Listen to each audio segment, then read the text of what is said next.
नाज़रीन, घोटकी पुलिस जो रावंतीअ जे कचेवारे इलाइक़े में धाड़ियुनि ख़िलाफ़ टारगेट ऑपरेशन जारी आहे।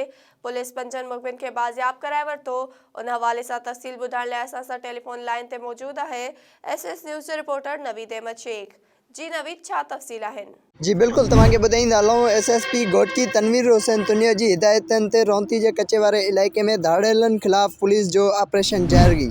SHO रौंती अब्दुल शकूर लाखे जी सरबराही में पुलिस जी वॾी नफ़री साण करे कचे वारे इलाइक़े रौंती में धाड़ेलनि ख़िलाफ़ ऑपरेशन कयो वियो, जंहिंमें 5 मुख़बिरनि खे धाड़ेलनि हथां बाज़ियाब कराए वरितो। बाज़ियाब थियल मुख़बिरनि में हैदराबाद वासी खलील पठान, ज़िले पश्चिम कोयटा वासी मौलवी अज़मतुल्लाह पठान ऐं हुसैन पठान, तगवाणी वासी मोहम्मद बख्श लाशारी ऐं खंभड़ा ज़िला राजनपुर वासी सईद अहमद जन खे रौंती वारे इलाइक़े मां बाज़ियाब कराए वरितो आहे। होॾां घोटकी पुलिस धाड़ेलनि जे घरनि खे बाहियूं ॾिनियूं वयूं आहिनि ऐं ऑपरेशन हिन टाइम ताईं जारी आहे। जी।